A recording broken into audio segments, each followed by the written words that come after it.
All right, we're going to take a quick trip back in time today. And we're doing it to understand something really fundamental about the future of technology. And maybe, just maybe, about ourselves. So let's dive right in. The year is 2001. Think about that for a second. The dot-com bubble had just burst, the internet was, still figuring itself out, and the whole idea of the cloud, that was pretty much just a dream in the minds of a few forward thinkers. And right in the heart of the data center, this was the king, the Proliant 8000 server. I mean, this was a beast of a machine. We're talking maybe 8 Pentium 3 Xeon processors powering entire businesses. It was the absolute cutting edge. But here's the thing. This story isn't really about the hardware. It's about a simple but really powerful idea. And this is it. This simple phrase is the one fundamental truth we're going to explore. It was true back then, surrounded by all those racks of humming servers, and as you're about to see, it is even more true today. So, whatever happened to that incredible pinnacle of technology? Well, let's take a look. Yeah, that powerful machine, it's basically obsolete now. It sits in a technology museum, a relic from a totally different era. In its place, we have this virtual infrastructure, these cloud-native apps. We can deploy immense computing power with just a few clicks or a few lines of code. The evolution has been just breathtakingly fast. Which brings us to the core question, doesn't it? We've gone from massive physical hardware to these intangible virtual services. I mean, everything about the tech has changed. So what hasn't? What is the one constant that connects that server room in 2001 to the cloud of today? Well, the answer, and you've probably guessed it by now, isn't found in the silicon or the code. Nope, it's found in us. Just look at this progression. It's wild.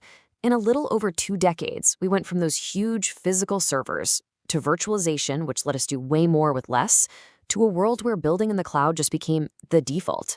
And now we're in the age of AI-powered platforms. Every single step here is a monumental leap. Now, here's what's so cool about this. This slide, this is the engine behind that whole timeline. Behind every single one of those leaps, there were people. You had the visionaries who dared to imagine a different way, the engineers who actually sat down and built the solutions, the operators who were troubleshooting things at 3 a.m, the leaders who bet their companies on a new direction. And yeah, even the end users who took the tech and used it in ways its creators never even dreamed of. You see, this is why it is so easy to miss the point. We get so caught up in the specs, in the numbers, but the real story, well, it's something else entirely. We love to talk about processor speeds and memory capacity and network throughput. But those are just metrics, right? The real story isn't about the gigahertz, it's about the human problem solving that made that machine actually deliver value. It's not about the terabytes of storage, it's about the human innovation that came up with a better way to manage all that data. And it's definitely not about the network speed. It's about our incredible human ability to adapt, to learn and unlearn and relearn as the technology keeps changing under our feet.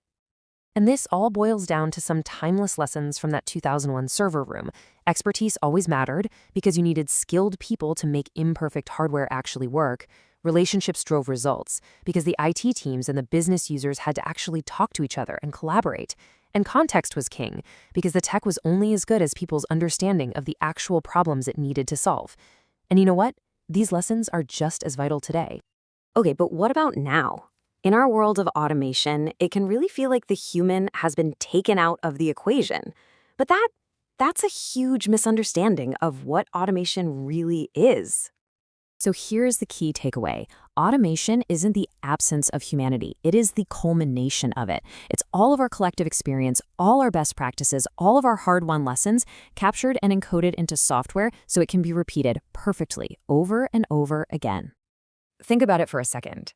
Every single API call that connects 2 services, that exists because a person, a human, decided how those systems should talk to each other. And every automated deployment pipeline you see, that reflects a team's deep, real-world experience of what works and, more importantly, what doesn't. And every machine learning model, no matter how sophisticated it seems, is fundamentally built on human insights about the patterns and relationships inside a bunch of data. The ghost in the machine. It's us. It's always been us. So where does this leave us? As we look ahead to technologies that are even more transformative, this principle becomes more important than ever. You see, the next great challenges, they aren't really about the technology. They're about us. The question isn't just can we build it, but how do we make sure it serves human values? It's not just about the speed of change, but how do we prepare people for that kind of change? The most important questions are, and they always will be, human questions. And that brings us right back to where we started. That old Proliant server is gone, yeah, but its true legacy isn't a pile of scrap metal. It's the knowledge and the experience that's still living inside the people who built it, who managed it, who learned from it, knowledge that they are now applying to cloud architectures and digital transformation today. So, as we're all looking for that next big thing, we have to remember this. The breakthrough, it won't just be a better algorithm or a faster chip. It will come from a person who sees a possibility that everyone else missed, who solves a problem nobody else could, and who just keeps going when it gets hard. And that, right there, is the ultimate takeaway.